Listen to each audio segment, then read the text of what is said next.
देश में यह प्रथा रही है कि एक मुख्यमंत्री के कार्यकाल में देश के प्रधानमंत्री, राष्ट्रपति और महात्मा गांधी की फोटो लगती रही है। इस लिहाज से देखा जाए तो रेखा गुप्ता ने जो भी किया वह सही किया, पर राजनीति की रेखा इतनी सीधी नहीं होती है। अंबेडकर फोटो विवाद, आप सरकार की गलती सुधारने में गंभीर चूक कर गई है रेखा गुप्ता। नमस्कार, मैं हूं सुशील गिरीश। आप देख रहे हैं 7 टीवी भारत। आज की खबर के साथ आइए शुरू करते हैं हमारे खास प्रोग्राम सियासत 360 को। बात समझनी है तो पूरी सुननी पड़ेगी। वीडियो में आखिरी तक बने रहिए। भारतीय राजनीति में आइकॉन पॉलिटिक्स की शुरुआत करने वाली भारतीय जनता पार्टी रही है। देश के कोने कोने में पार्टी ने नए आइकॉन बनाए हैं। 2014 के बाद पार्टी ने अपने इसी रणनीति की बदौलत दूसरी पार्टियों को करीब करीब नस्त नाबूद कर दिया। इसी पार्टी की नेत्री रेखा गुप्ता, जो दिल्ली की नई नवेली मुख्यमंत्री बनी है, उन्होंने पदभार संभालते ही अपने पूर्ववर्ती सरकार की एक गलती सुधारने में एक बड़ी गलती कर दी। सीएम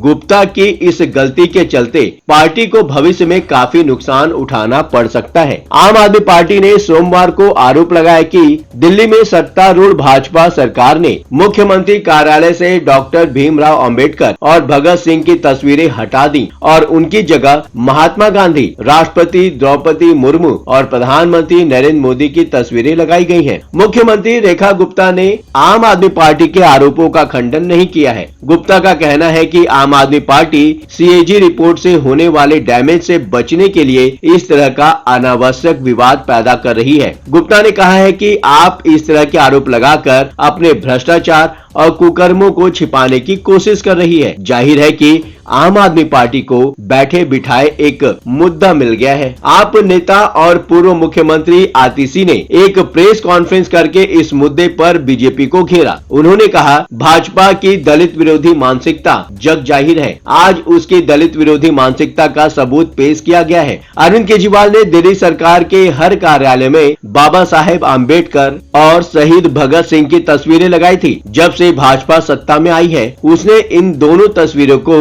मुख्यमंत्री कार्यालय से हटा दिया है। इसे पता चलता है कि भाजपा दलित विरोधी और सिख विरोधी पार्टी है। आतिशी के आरोपों को पार्टी के मुखिया और पूर्व सीएम अरविंद केजरीवाल ने भी दोहराया। उन्होंने अपने एक्स हैंडल पर पोस्ट किया, दिल्ली की नई बीजेपी सरकार ने बाबा साहेब की फोटो हटाकर प्रधानमंत्री मोदी की फोटो लगा दी। यह सही नहीं है। इसमें बाबा साहेब के लाखों अनुयायियों को ठेस पहुंची है। मेरी बीजेपी से विनती है, आप प्रधानमंत्री की फोटो लगा सकते हैं, लेकिन बाबा साहेब की फोटो न हटाएं। उनकी फोटो वही रहने दीजिए। जाहिर है कि बाबा साहेब आम्बेडकर का यह मुद्दा उठा है तो दूर तक जाएगा। आम आदमी पार्टी चुप नहीं बैठने वाली। फिलहाल कांग्रेस और दूसरी पार्टियां अभी शांत हैं, पर कभी भी इस मुद्दे को लपक सकती हैं। क्या रेखा गुप्ता का ये अनाड़ीपन है? रेखा गुप्ता छात्र नेता रही है। बीजेपी की तेज तर्रार महिला नेताओं में शुमार होने वाली गुप्ता पहली बार विधायक बनी है और सीधे मुख्यमंत्री की कुर्सी तक पहुंच गई हैं। कहा जाता है कि संघ का भी उन्हें आशीर्वाद प्राप्त है, पर जिस तरह संघ हो या बीजेपी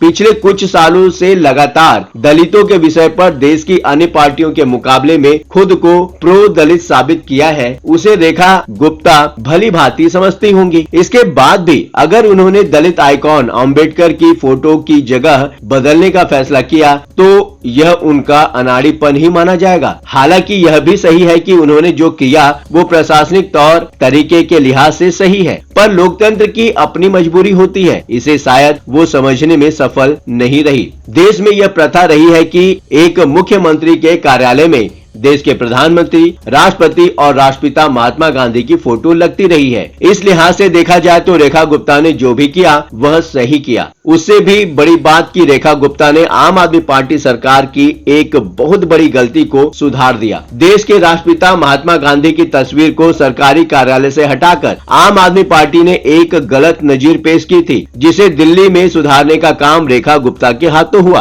पर शायद राजनीति इस तरह नहीं की जाती है। रेखा गुप्ता को समझना चाहिए कि बीजेपी ने दिल्ली जीतने के लिए न चाहते हुए भी आम आदमी पार्टी सरकार द्वारा दी जा रही सभी रेवड़ियों को उनको देना स्वीकार किया है। उसी तरह दिल्ली सीएम के सरकारी कार्यालय में डॉक्टर आम्बेडकर और भगत सिंह की तस्वीर को बिना छेड़े पीएम मोदी, राष्ट्रपति मुर्मू और महात्मा गांधी की तस्वीरों को लगाया जाना चाहिए था। आखिर बीजेपी को अभी पंजाब में अपनी जगह बनानी है। कश्मीर में एक बार बीजेपी सरकार बना चुकी है, अब भी वहां दूसरे नंबर की पार्टी है। इस तरह अब उत्तर भारत में केवल पंजाब ही एक ऐसा राज्य बचा है जहां भगवा लहराना बाकी है। पंजाब में दलित वोट 34% के करीब है। इसके साथ ही पंजाब के लिए भगत सिंह एक्स फैक्टर है, इसलिए दोनों की उपेक्षा करके बीजेपी अपना ही नुकसान करेगी। बीजेपी को क्यों मुश्किलों में डाल सकता है यह विवाद, आइए इस बात को समझते हैं। बीजेपी को पिछले लोकसभा चुनाव में संविधान के बदलाव के दुष्प्रचार के चलते बैकफुट पर आना पड़ गया था। 2024 के लोकसभा चुनाव में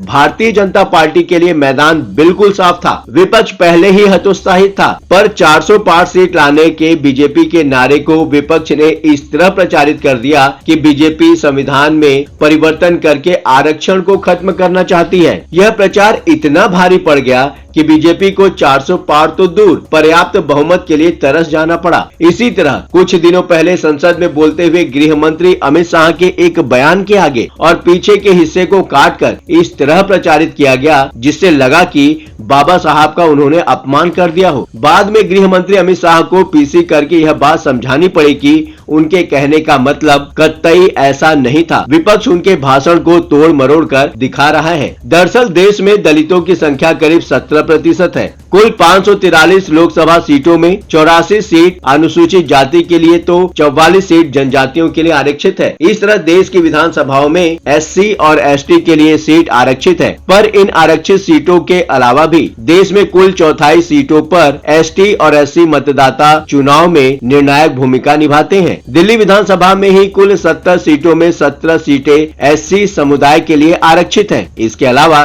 कुछ अन्य सीटों पर दलित वोट निर्णायक भूमिका निभाते हैं। दिल्ली विधानसभा में आज तक का रिकॉर्ड है कि जो दल आरक्षित सीट अधिकतम जीतते हैं वही राज्य में सरकार बनाने में सक्षम साबित होते हैं। अगर बीजेपी को दिल्ली में लंबे समय तक शासन करना है तो इस तरह की गलतियों से उन्हें बचना सीखना होगा। क्या सचमुच दिल्ली सीएम कार्यालय से अंबेडकर और भगत सिंह को हटाया गया है? कहीं ये बात फेक तो नहीं या आधा अधूरा सच है? अंबेडकर और भगत सिंह की फोटो हटाने के आम आदमी पार्टी के नेताओं के आरोपों पर सीएम रेखा कहती है कि क्या सरकार के प्रमुखों की तस्वीर नहीं लगानी चाहिए? क्या देश के राष्ट्रपति की तस्वीर नहीं लगानी चाहिए? क्या राष्ट्रपिता महात्मा गांधी की तस्वीर नहीं लगानी चाहिए? भगत सिंह और बाबा साहेब देश की सम्मानित हस्तियां और हमारे मार्गदर्शक हैं, इसलिए यह कमरा दिल्ली के मुख्यमंत्री का है और सरकार के मुखिया के रूप में हमें उन्हें जगह दी है। उन्हें मतलब आतिशी और केजरीवाल जवाब देना मेरा काम नहीं है, ये कहने का मतलब है मैं लोगों के प्रति जवाबदेह हूँ। हालांकि दिल्ली बीजेपी ने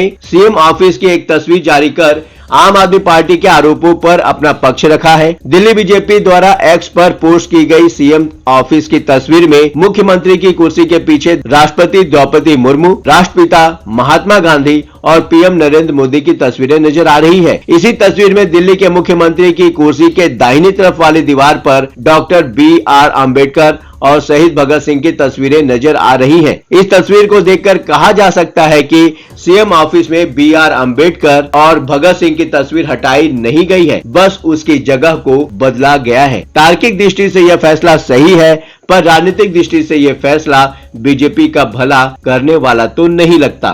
फिलहाल इस वीडियो में इतना ही। इस खबर पर आपके अपने क्या विचार हैं? कमेंट बॉक्स आपका है, बेझिझक अपने विचार कमेंट बॉक्स में शेयर करें। हाँ, चलते चलते आपको यह बात भी बताना जरूरी है कि 7 टीवी भारत अपने दर्शकों की राय और सूचनाओं के लिए हमेशा खुला है। अगर आपके पास कोई महत्वपूर्ण खबरें, अहम घटना, सामाजिक मुद्दा या कोई ब्रेकिंग अपडेट हो तो वीडियो में दिए गए नंबर पर व्हाट्सएप द्वारा आप हमसे संपर्क कर सकते हैं। आपके विचार, आपके सुझाव हमारे लिए मायने रखते हैं। अब आपकी बात नहीं रहेगी अनसुनी। ये प्लेटफॉर्म है आपका, आपकी आवाज को बुलंद करने का। वीडियो पसंद आया हो तो वीडियो को लाइक करें, साथ ही चैनल को सब्सक्राइब करके 7 टीवी भारत के परिवार का हिस्सा बने। लगातार खबरों के लिए बने रहिए 7 टीवी भारत के साथ।